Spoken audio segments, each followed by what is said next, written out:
this takes it back to toilet paper, because I saw these memes like, I wasn't happy with how y'all handled the toilet paper. Yeah. Y'all better do better with the gas. But people panic.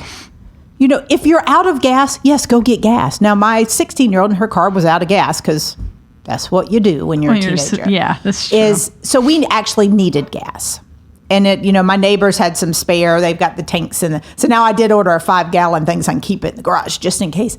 But it's one of these things like everybody just panics. I honestly did not know, because I don't watch TV. I don't follow I don't watch the news at all. Like, even if I watch TV, I have a few shows I'll watch plus homework.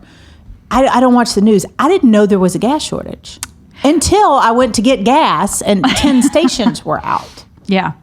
It's funny. I'm kind of the same. My brother-in-law called me and told us about it. And, I was like, well, I've got a full tank of gas, so I'm fine, but thanks for letting me know. But yeah, I mean, I wouldn't have known either. Same thing until I was like, oh, I need gas, and then stopped to get the gas. I mean, yeah, it's totally the threat of anything coming to a shortage, and we actually produce that shortage by our freakage outages. Well, and I think the freak outages if that's a word, if we're coining that, I like it. I like it. We'll go with that. But I think that's the challenge. So the reason I wanted to do this episode is because we've got to start to realize at some point that life is going to throw us curveballs, good curveballs and bad curveballs. And it's how we react to them that really is what's going to matter in the long run. And if we're reacting a fool because we're hoarding gas or we're doing whatever, you know, and people get bent out of shape. Y'all got to stop getting so bent out of shape for things, because people are like, oh, well, people are putting gas in tanks. Okay, maybe they were bringing it home for an elderly neighbor. Maybe they own a lawn service company and had to do it, or they had machinery that needed to run. Y'all quit judging people. Like, seriously. Except for those putting it in plastic bags. Except for those you have my permission. You can judge them, or we just let them naturally select themselves out, and we won't have this problem a year from now. Yep. But it's crazy, and it affected everything. Like, I couldn't get a rental when Matt and his group came in town this weekend. Their rental, they had a reservation and couldn't even get a rental because there were too many people.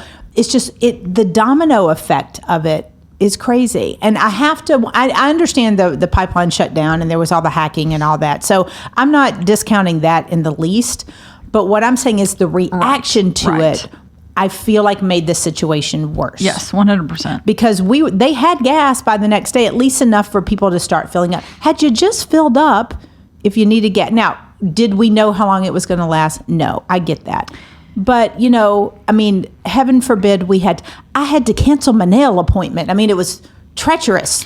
Well, and the other thing is, most people, I think, are still largely working from home. That's what I'm saying. I mean, literally, I mean, it sounds totally bougie, and it wasn't.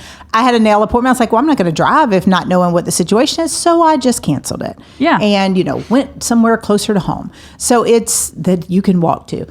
It's how we react to it. And I feel like we've defaulted as a society. We have defaulted to freak out. We've defaulted to freak out and blaming. And I'm getting a little tired of it.